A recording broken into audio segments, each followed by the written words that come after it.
Hello Vilas, welcome to Revathi's Tamil kitchen. Revathi's Tamil கிச்சனில் இன்றைக்கி ஒரு டிஃப்ரெண்ட்டான சட்னி பார்க்க போகிறோம். பீக்கங்காய் தோல் சட்னி. பீக்கங்காய் பார்த்திங்கன்னா நம்ம வாங்கினா பீக்கங்காய் மட்டும் தான் செய்வோம். தோல் நிறைய பேர் தூக்கி போட்டுருவாங்க. ஆனால் இந்த சட்னி ரொம்ப டேஸ்ட்டாக இருக்கும். ரொம்ப ஈஸியாகவும் பண்ணிடலாம். இனிமேல் இந்த தோலை தூக்கி போடாமல் சட்னி செஞ்சு சாப்பிட்டு பாருங்கள். சூப்பராக இருக்கும். வாங்க எப்படி பீக்கங்காய் சட்னி செய்கிறதுன்னு பார்க்கலாம். இது வரைக்கும் ரேவதிஸ் தமிழ் கிச்சன் சேனலை சப்ஸ்கிரைப் பண்ணாதவங்க சப்ஸ்கிரைப் பண்ணிக்கோங்க. மறக்காமல் பக்கத்தில் இருக்க பெல் பட்டனை கிளிக் பண்ணிக்கோங்க. இப்போ சட்னி ரெடி பண்ணிடலாம். வர கொத்தமல்லி 1 ஸ்பூன், ஜீரகம் 1 ஸ்பூன், துவரம் பருப்பு 1 ஸ்பூன் எடுத்திருக்கேன். இப்போ இதை வானலில் சேர்த்துக்கோங்க. லைட்டாக எண்ணெய் போடாமல் வறுத்துக்கலாம். ஒரு 4-5 வரமிளகாய் சேர்க்குறேன். உங்களுக்கு சட்னிக்கு காரத்துக்கு தகுந்த மாதிரி வரமிளகாய் ஆட் பண்ணிக்கோங்க. இப்போ இதை வறுத்துக்கலாம்.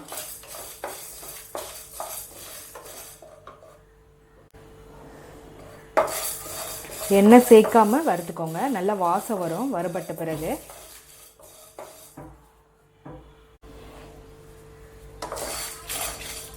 கலர் பாருங்கள், நல்லா சேஞ்ச் ஆகிடுச்சு. வாசமும் நல்லா வருது. இப்போ இது வேறு பிளேட்டில் மாற்றிடுங்க.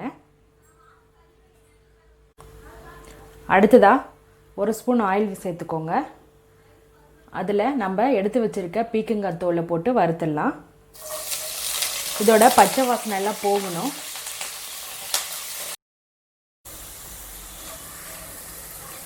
பீக்கங்காய் தோல் பாருங்களேன், நல்லா வதங்கிடுச்சு.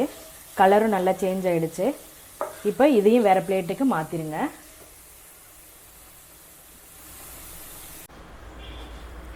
அடுத்ததாக அதே எண்ணெயில் ஒரு 1/2 கப் சின்ன வெங்காயம் ஒழிச்சு வச்சுருக்கேன். அதை சேர்க்குறேன். ஒரு 10 பல்லு பூண்டு,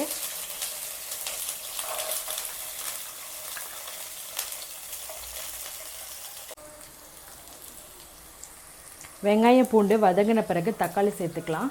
2 தக்காளி கட் பண்ணி வச்சுருக்கேன். அதை சேர்க்குறேன். தக்காளி சேர்த்துட்டு கொஞ்சமாக உப்பு சேர்த்துக்கோங்க.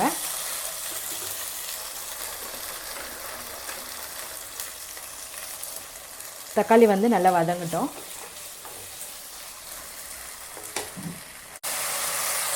தக்காளி வதங்கின பிறகு ஒரு கொத்து கருவேப்பிலை, ஒரு 1/4 கப் அளவு துருவன தேங்காய் சேர்த்துக்கோங்க.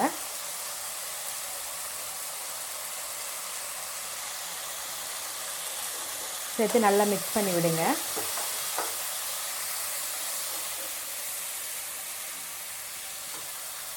மிக்ஸ் பண்ணி விட்டு ஆல்ரெடி நம்ம வறுத்து வச்சுருக்க மசாலாவும் பீக்கங்காய் தோலும் இதில் ஆட் பண்ணிக்கலாம்.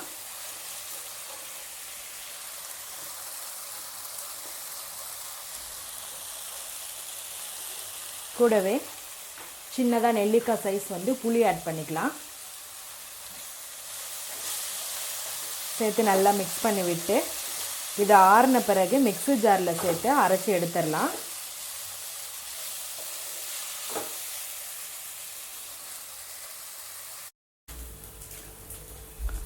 சட்னி பார்த்திங்கன்னா அரைச்சி எடுத்து தாளிச்சிட்டேன். கொஞ்சமாக கடுகு கருவேப்பிலை போட்டு தாளித்து எடுத்துக்கோங்க. சுவையான பீக்கங்காய் சட்னி ரெடி ஆகிடுச்சு. இது பார்த்திங்கன்னா இட்லி, தோசை, சப்பாத்தி, சாதத்துக்கும் நல்லாயிருக்கும். நீங்களும் இதே போல் வீட்டில் செஞ்சு பாருங்கள். எங்கள் சேனலை சப்ஸ்கிரைப் பண்ணுங்கள். மறக்காமல் பக்கத்தில் இருக்க பெல் பட்டனை கிளிக் பண்ணிக்கோங்க. இந்த வீடியோ உங்களுக்கு பிடிச்சிருந்தால் லைக் பண்ணுங்கள், ஷேர் பண்ணுங்கள், கமெண்ட் பண்ணுங்கள். ரேவதிஸ் தமிழ் கிச்சன் பார்க்குற எல்லாருக்கும் ரொம்ப நன்றி.